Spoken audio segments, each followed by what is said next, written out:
Halo anak hebat, apa kabar? Semoga sehat selalu dan semangat belajar ya. Pada video kita kali ini, kita akan belajar bab 3, topik C, hubungan yang unik pada makhluk hidup dengan materi Mari Mengenal Simbiosis, muatan IPAS untuk kelas 3 SD. Hubungan unik makhluk hidup. Setiap makhluk hidup dalam sebuah ekosistem tidak dapat hidup sendiri. Oleh karena itu, terbentuklah suatu interaksi antar makhluk hidup. Interaksi tersebut penting dilakukan oleh makhluk hidup guna menjaga kelangsungan hidupnya. Apa pengertian dari simbiosis? Simbiosis adalah hubungan antara dua makhluk hidup yang hidup berdampingan. Contoh sehari-hari seperti teman yang saling tolong-menolong. Simbiosis ada 3 jenis. 1. Simbiosis mutualisme, 2. Simbiosis komensalisme, 3. Simbiosis parasitisme. Mari kita cari tahu ketiga jenis simbiosis tersebut. Simbiosis mutualisme yaitu simbiosis dengan hubungan yang saling menguntungkan. Misalnya, pada lebah dan bunga. Lebah mendapatkan nektar, sedangkan bunga terbantu penyerbukannya. Selanjutnya, hubungan antara kerbau dan burung jalak. Burung jalak memakan kutu, sedangkan kerbau terbebas dari kutu. Itulah contoh dari simbiosis mutualisme yang saling menguntungkan. Contoh simbiosis mutualisme di alam. Misalnya antara lebah dan bunga. Lebah mendapatkan nektar dari bunga sebagai sumber makanan. Sementara bunga mendapatkan bantuan dari lebah dalam membantu proses penyerbukan. Selanjutnya antara buaya dan burung plover. Burung plover mendapatkan makanan berupa lumut dan sisa daging di gigi buaya.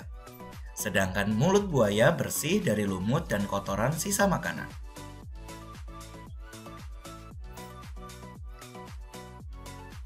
Selanjutnya antara kaktus dan burung dove. Kaktus menyediakan makanan untuk burung dove berupa buah dari tanaman kaktus. Sedangkan kaktus dibantu dalam penyerbukan berupa biji yang ikut tersebar. Selanjutnya, antara ikan badut dan anemon laut. Ikan badut mendapat tempat tinggal dan perlindungan dari predator. Selain itu, ikan badut juga memakan alga dan hewan kecil di sekitar anemon yang membahayakan hidup anemon.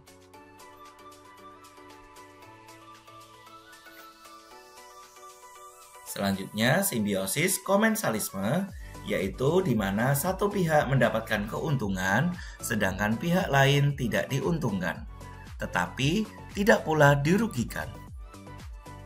Misalnya, antara tanaman sirih yang merambat di pohon.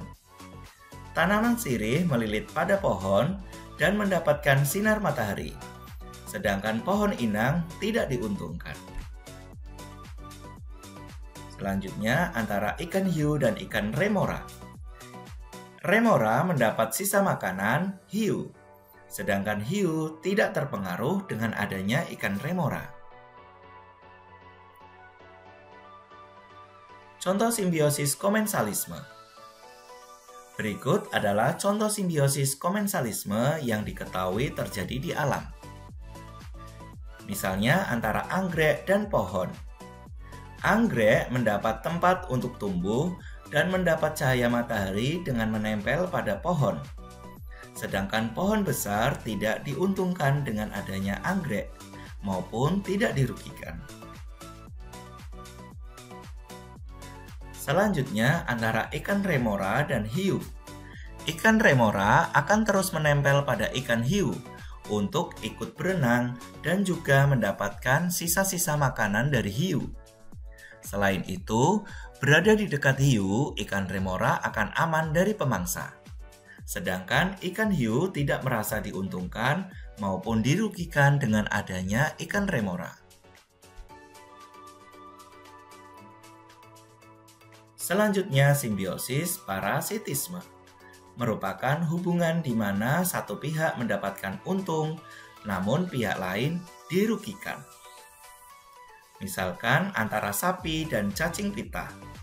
Cacing pita di tubuh sapi akan mendapat makanan dan tempat tinggal, sedangkan sapi akan menjadi sakit. Maka cacing pita untung, sedangkan sapi dirugikan. Inilah simbiosis parasitisme. Berikutnya antara anjing dan kutu. Kutu pada anjing mendapatkan makanan dan tempat tinggal, sedangkan anjing akan menjadi gatal. Contoh simbiosis parasitisme di alam antara lain hubungan antara nyamuk dan manusia. Nyamuk mendapatkan makanan berupa darah dari tubuh manusia, sedangkan manusia akan merasa gatal dan tertular penyakit yang disebarkan oleh nyamuk. Selanjutnya, hubungan antara Rafflesia arnoldi dan tumbuhan inang.